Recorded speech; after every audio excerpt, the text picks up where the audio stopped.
और आज हम लोग देखेंगे संविधान यानी कॉन्स्टिट्यूशन से रिलेटेड जो है वो ऑनलाइन क्वेश्चन देखेंगे जो कि काफ़ी इंपॉर्टेंट है। इनसे रिलेटेड जितने भी फैक्ट से बनेंगे वो भी हम लोग डिस्कस करेंगे जो कि मोस्ट इंपॉर्टेंट से होंगे। तो इस वीडियो के लास्ट तक बने रहिए क्योंकि आज का जो टॉपिक है वो काफ़ी इंपॉर्टेंट से होने वाला है, कॉन्स्टिट्यूशन यानी संविधान से रिलेटेड। तो चलिए फर्स्ट क्वेश्चन की ओर चलते हैं। और ये टॉपिक आपको पसंद आता है तो इससे लाइक सब्सक्राइब शेयर ज़रूर करिएगा और अपने दोस्तों के साथ भी शेयर कीजिएगा ताकि उन लोगों को भी जो हेल्प हो सके। और आप लोग इस चैनल पर पहली बार आए हो तो इस चैनल को सब्सक्राइब भी कर लीजिएगा क्योंकि आप लोगों को पता है कि मैं आप लोगों के लिए इतनी मेहनत करता हूँ, तो प्लीज़ सब्सक्राइब कर लिया करो। तो चलिए फर्स्ट क्वेश्चन की ओर चलते हैं। फर्स्ट क्वेश्चन की अगर हम लोग बात करें, संविधान सभा के जो झंडा समिति के जो अध्यक्ष हैं उनका नाम क्या है दोस्तों? तो जो संविधान सभा के जो झंडा समिति के जो अध्यक्ष है उनका नाम क्या है? तो डॉक्टर राजेंद्र प्रसाद। लेकिन डॉक्टर राजेंद्र प्रसाद की एक बात मैं आप लोगों को बता दूं दोस्तों कि ये जो है स्थायी समिति यानी स्थायी समिति के जो है दो अध्यक्ष भी रहे दोस्तों, याद रखिएगा ये। कि कौन? डॉक्टर राजेंद्र प्रसाद। और ये हमारे भारत के प्रथम जो है राष्ट्रपति भी रह चुके हैं, ठीक है, ये भी याद रखिएगा जो कि वेरी वेरी इंपॉर्टेंट है। और इनके बारे में एक बात और बता देना चाहता हूँ आप लोगों को, ये संचालन समिति के भी जो है अध्यक्ष रहे दोस्तों, याद रखिएगा। संचालन समिति के भी जो है अध्यक्ष रहे दोस्तों, कौन? डॉक्टर राजेंद्र प्रसाद, याद रखिएगा। कोई वेरी वेरी इंपॉर्टेंट है। आपको बहुत सारे फैक्ट्स है जो मैं आपको लोगों को डिस्कस कराऊंगा जो कि इम्पोर्टेंट्स होंगे, ठीक है। लेकिन आपसे दोस्तों प्रारूप समिति के अध्यक्ष जो पूछ ले यानी प्रारूप समिति के अध्यक्ष पूछ ले आप लोगों से तो आप क्या बताओगे? डॉक्टर भीमराव अंबेडकर। क्या है दोस्तों? डॉक्टर भीमराव अंबेडकर। कौन है दोस्तों ये प्रारूप समिति के अध्यक्ष है, याद रखिएगा जो कि वेरी वेरी इंपॉर्टेंट है। और डॉक्टर भीमराव अंबेडकर को जो है दोस्तों भारतीय संविधान का जो है जनक भी कहा जाता है, याद रखिएगा। तो ये भी इंपॉर्टेंट है आप लोगों के लिए, ठीक है। नेक्स्ट क्वेश्चन से देखते हैं। अंग्रेजों द्वारा यानी जो अंग्रेजों के शासन के समय भारत में, अंग्रेजों के शासन के समय भारत में किस अधिनियम से में जो है संघित शासन का प्रावधान किया गया था? फिर से हम क्वेश्चन को पढ़ते हैं। अंग्रेजी शासन के समय भारत में किस अधिनियम में संघित शासन का जो है प्रावधान किया गया था? तो भारत शासन अधिनियम 1935 के तहत, याद रखिए दोस्तों। नेक्स्ट क्वेश्चन से देखते हैं। कौन से अधिनियम में अखिल भारतीय संघ स्थापित करने का जो है प्रावधान किया गया था? यानी कौन से जो अधिनियम में अखिल भारतीय संघ स्थापित करने का जो है दोस्तों प्रावधान किया गया था? तो भारत शासन अधिनियम 1935 के तहत, याद रखिएगा। ये दोनों ही पॉइंट्स जो आप लोग याद रखिएगा जो कि वेरी वेरी इंपॉर्टेंट है। नेक्स्ट क्वेश्चन देखते हैं। राष्ट्रीय ध्वज को वर्तमान रूप में यानी जो राष्ट्रीय ध्वज को वर्तमान रूप में भारत की संविधान सभा द्वारा कब अपनाया गया था? तो जो राष्ट्रीय ध्वज को वर्तमान रूप में अगर हम लोग बात करें तो भारत के संविधान सभा को जो है दोस्तों वो कब अपनाया गया था? तो 22 जुलाई 1947 को अपनाया गया था। नेक्स्ट क्वेश्चन से देखते हैं। पांचवा क्वेश्चन। वित्त आयोग के कार्यकाल को निर्धारित किया गया है यानी जो वित्त आयोग का जो कार्यकाल है दोस्तों ये 5 वर्ष तक का जो है वो निर्धारित किया गया है। लेकिन वित्त आयोग की अगर हम लोग बात करें इसका जो गठन का उल्लेख है दोस्तों किस आर्टिकल में दिया हुआ है?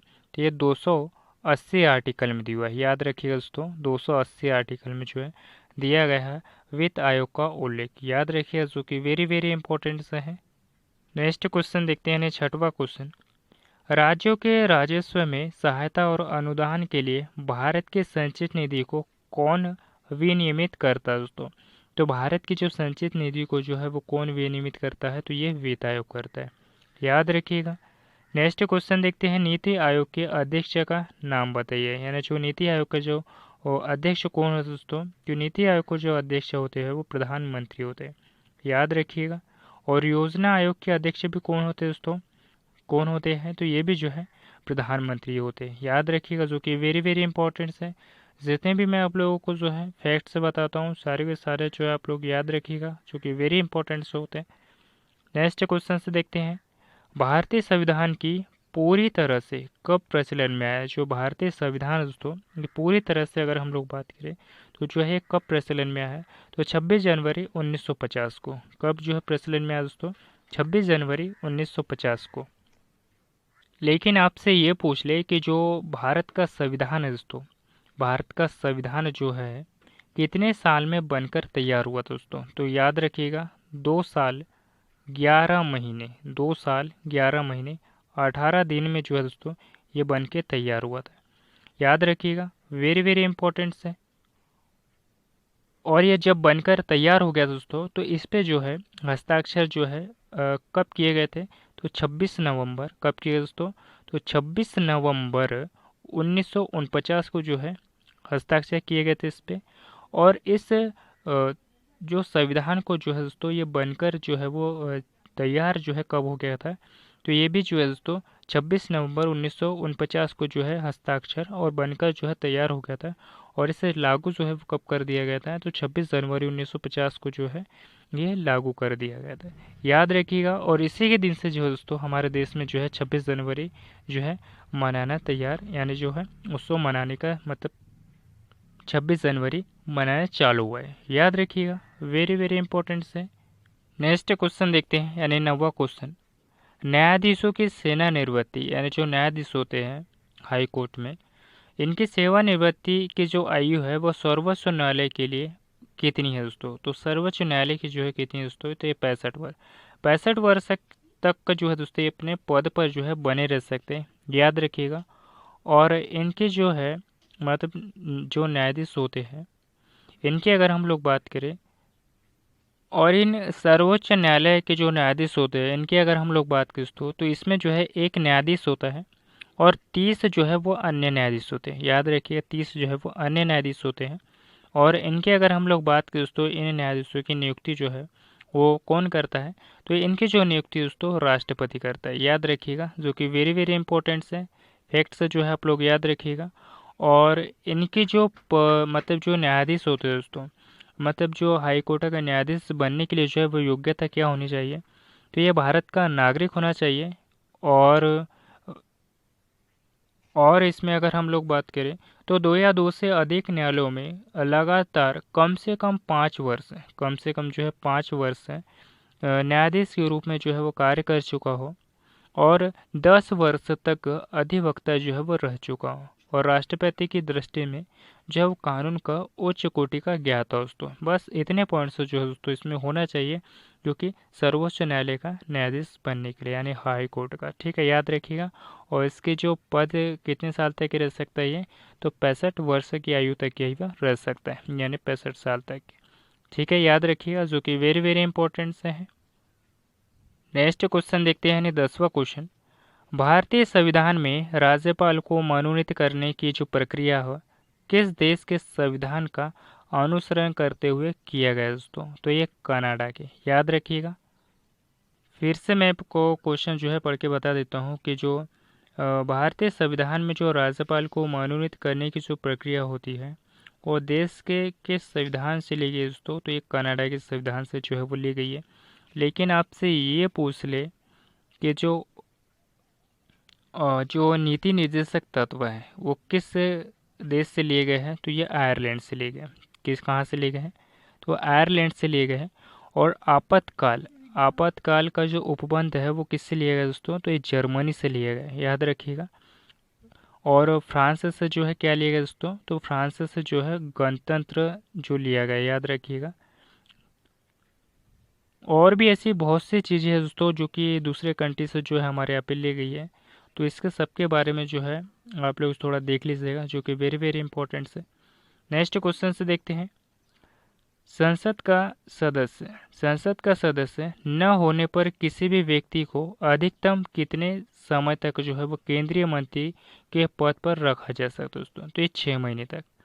नेक्स्ट क्वेश्चन देखते हैं। भारतीय मूल संविधान में अनुसूचियों की संख्या कितनी है? यानी जो भारतीय मूल संविधान में अगर अनुसूचियों की संख्या जो है कितनी है दोस्तों?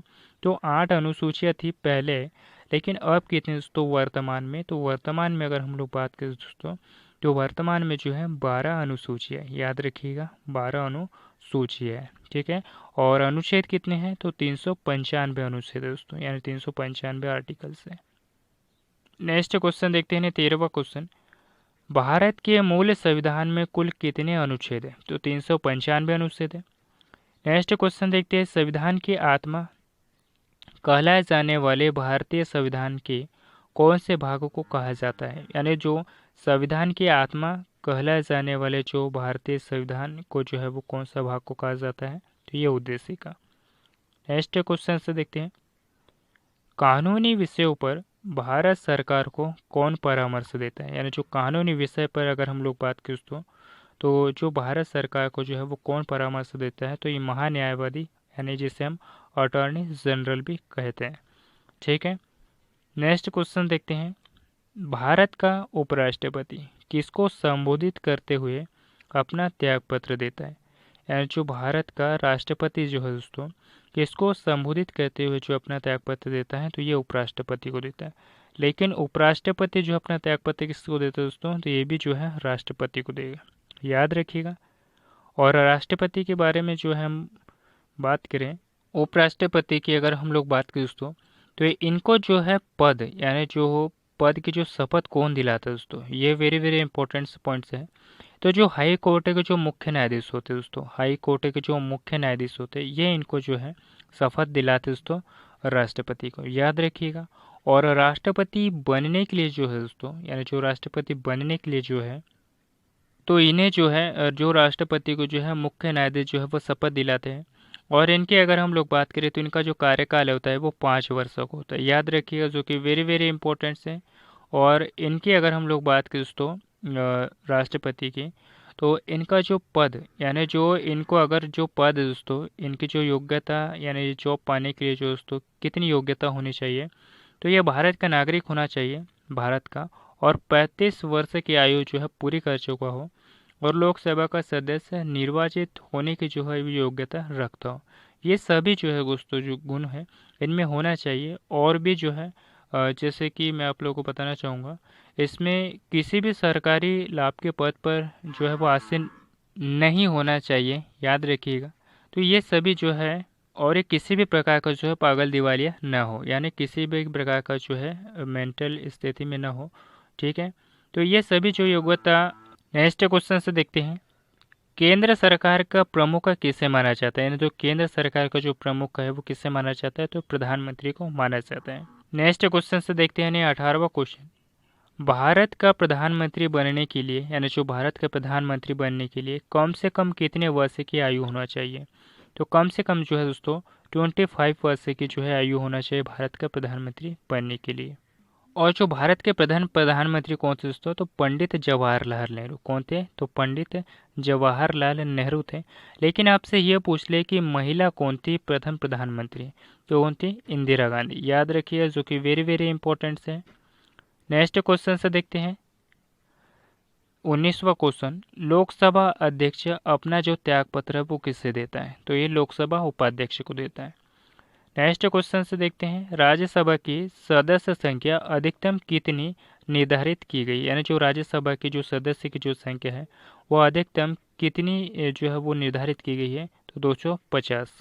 नेक्स्ट क्वेश्चन देखते हैं 21वां क्वेश्चन, भारत के पहले महान्यायवादी का नाम बताइए, यानी जो भारत के पहले न्यायवादी कौन से दोस्तों, तो MC सीतलवाड़। नेक्स्ट क्वेश्चन देखते हैं, भारतीय संघ के अंतर्गत किसी भी राज्य को शामिल करने का जो अधिकार है वो किसके पास है, तो भारतीय संघ के अंतर्गत किसी भी राज्य को जो है शामिल करने का जो अधिकार है वो किसके पास है, तो संसद के पास में है। नेक्स्ट क्वेश्चन देखते हैं 23वां क्वेश्चन, भारतीय संविधान के निर्माण के दौरान संविधान सभा के जो कुल कितने अधिवेशन किए गए हैं, तो ये जो है 12 अधिवेशन किए गए।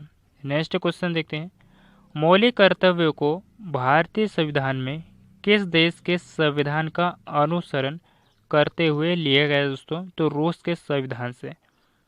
नेक्स्ट क्वेश्चन देखते हैं, न्यायिक पुनरावलोकन की जो संकल्पना है, यानी जो न्यायिक पुनरावलोकन की जो संकल्पना है भारत के संविधान में किस देश के संविधान का अनुसरण करते हुए जो है वो ली गई है, तो ये संयुक्त राज्य अमेरिका से। नेक्स्ट क्वेश्चन देखते हैं 26 यानी 26वां क्वेश्चन, भारत के संविधान में शामिल किए गए आपातकालीन, या जो भारत के संविधान में शामिल किए गए जो आपातकालीन उपबंध है वो किस देश के संविधान से जो है वो लिए गए हैं दोस्तों, ये जर्मनी के संविधान से लिए गए। नेक्स्ट क्वेश्चन देखते हैं, फैसल अली आयोग, यानी जो फैसल अली आयोग का जो गठन है वो कब किया गया था, और वह जो है वो किसका संबंध किससे है दोस्तों। तो 1953 में जो राज्यों के गठन से संबंधित दोस्तों ये फैसल अली आयोग, याद रखिएगा, जो कि वेरी वेरी इंपॉर्टेंट है। नेक्स्ट क्वेश्चन देखते हैं। नेक्स्ट क्वेश्चन की अगर हम लोग बात करें, 1 नवंबर सन 1956 ईसा पूर्व में राज्य का पुनर्गठन आयोग द्वारा किसके राज्य तथा केंद्र शासित प्रदेश जो है बनाए गए थे। तो 14 राज्य और 6 संघ यानी राज्य बनाए गए थे, याद रखिएगा। नेक्स्ट क्वेश्चन देखते हैं, यानी 29वां क्वेश्चन। केंद्र शासित प्रदेशों का जो प्रशासन है, यानी जो केंद्र शासित प्रदेशों का जो प्रशासन है वो किसके द्वारा किया जाता है। तो भारत के राष्ट्रपति द्वारा। नेक्स्ट क्वेश्चन देखते हैं, राज्य का सबसे महत्वपूर्ण तत्व बताइए, यानी जो राज्य का सबसे महत्वपूर्ण तत्व की अगर हम लोग बात करें दोस्तों तो ये कौन सा है। तो ये संप्रभुता है, याद रखिएगा कौन सा दोस्तों। तो संप्रभुता है राज्य का सबसे महत्वपूर्ण तत्व। और एक बात मैं आप लोगों को और बताना चाहूँगा जो कि वेरी वेरी इंपॉर्टेंट है। संविधान की प्रस्तावना में, यानी जो संविधान की प्रस्तावना है या संविधान की जो प्रस्तावना है दोस्तों, इसे संविधान की जो है क्या कहा जाता है। तो इस संविधान की जो प्रस्तावना को जो है दोस्तों क्या कहा जाता है। तो इसे कुंजी भी कहा जाता है संविधान की, याद रखिएगा।